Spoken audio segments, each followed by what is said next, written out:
Oke, kali ini kita akan kupas tuntas tren-tren media sosial yang bakal membentuk tahun 2026.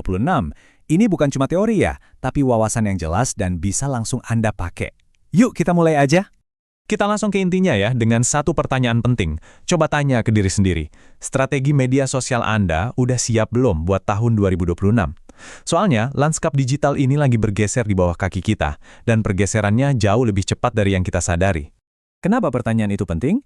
Ya, karena pilar-pilar fundamental, semua aturan main yang udah kita andalkan selama 10 tahun terakhir di dunia media sosial dan digital marketing, sekarang secara resmi lagi runtuh. Nah, jadi pergeseran kayak apa sih yang sebenarnya lagi terjadi ini? Coba deh, kita lihat perbandingannya. Buku panduan marketing digital itu lagi ditulis ulang total. Dulu kita ngomongin third party cookies, lupakan. Sekarang kita ngomongin first party data, alias hubungan langsung yang dibangun atas dasar kepercayaan. Dulu kita mati-matian ngejar ranking SEO di Google, sekarang tujuannya beda. Gimana caranya konten kita jadi jawaban yang dikutip langsung sama AI. Dan yang paling penting, udah bukan zamannya lagi terobsesi sama jumlah followers. Sekarang yang dihitung itu seberapa dalam interaksinya apa di dalam sebuah komunitas. Beda banget kan? Dan di pusat semua perubahan besar ini, ada satu mesin penggerak utamanya. Anggap aja ini adalah sistem operasi baru untuk internet. Namanya, tentu saja, Artificial Intelligence atau AI. Coba bayangin ya, nanti di tahun 2026, AI itu bukan lagi sekedar alat yang kita suruh-suruh. Dia udah berevolusi. Dari yang tadinya cuma asisten yang ngerjain perintah, jadi mitra strategis.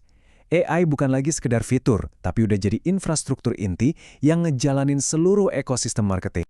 Nah, dari sinilah muncul konsep yang namanya agen AI. Apa itu? Gampangnya, ini sistem yang bisa jalan sendiri, sepenuhnya otonom. Kita nggak perlu lagi pusing ngurusin detailnya. Tugas kita cuma satu, kasih tujuan. Misalnya kita bilang, naikkan penjualan 15%. Udah. Sisanya, mulai dari penargetan, bikin kontennya, sampai ngatur budget, semuanya dieksekusi sama si agen AI ini. Tapi, makin canggih teknologinya, makin otomatis semuanya, justru muncul reaksi sebaliknya yang kuat banget dari sisi manusianya. Pergeserannya tuh jelas banget. Kita pindah dari estetika yang super mulus, yang diedit sempurna, ke sesuatu yang jauh lebih nyata. Audiens sudah capek, udah jenuh sama pencitraan yang nggak otentik. Yang mereka cari sekarang itu konten di belakang layar, interaksi yang jujur, dan koneksi yang beneran tulus. Dan keinginan buat dapat konten yang otentik ini kelihatan banget di datanya. Lihat aja tingkat interaksi di TikTok, jauh banget di atas platform lain. Ini bukan kebetulan loh. Konten yang rasanya mentah, yang apa adanya, ya emang secara alami lebih ngundang obrolan dan bikin orang jadi lebih terlibat.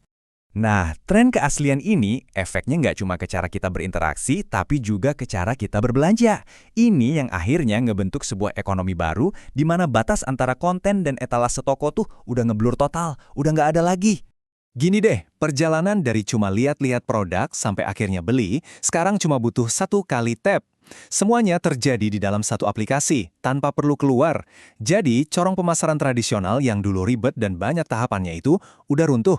Gantinya, satu momen impulsif yang terjadi seketika. 100 miliar dolar. Angka yang gila kan? Itulah proyeksi nilai social commerce di Amerika Serikat aja pada tahun 2026. Itu artinya ada lonjakan 40% cuma dalam 2 tahun. Jadi jelas ya, ini bukan lagi sekedar tren sesaat. Ini adalah pergeseran fundamental di dunia retail. Perubahan ini juga ngubah total cara kita ditemukan. Orang nggak lagi cuma googling, tapi mereka mulai nanya ke AI atau nyari jawaban langsung di TikTok. Nah inilah yang melahirkan istilah baru, Answer Engine Optimization atau AEO. Tujuannya bukan lagi jadi nomor satu di hasil pencarian, tapi jadi sumber yang paling dipercaya yang jawabannya bisa dikutip langsung oleh AI. Tapi, dunia baru yang serba AI ini ada sisi gelapnya juga. Nggak semuanya indah. Justru ini ngebuka banyak banget tantangan etika baru yang harus kita hadapi dan kita harus ekstra hati-hati. Yang pertama, ada masalah yang makin besar. Namanya AI slop. Apaan tuh? Gampangnya, ini adalah sampah konten yang dibuat oleh AI. Kualitasnya rendah, seringkali nggak nyambung, dan nilainya nol. Bahayanya, konten sampah ini bisa menenggelamkan informasi yang beneran berkualitas di lautan konten yang nggak relevan. Terus ada deepfake. Nah, ini lebih ngeri lagi. Teknologinya makin gampang diakses, dan ini bikin kita harus jawab pertanyaan-pertanyaan etika yang serius banget. Kita butuh aturan yang jelas soal izin, soal keterbukaan, dan soal siapa yang tanggung jawab. Karena pertanyaannya jadi personal banget kan?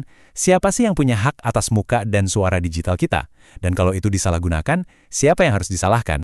Semua ini akhirnya membawa kita ke satu pertanyaan pamungkas.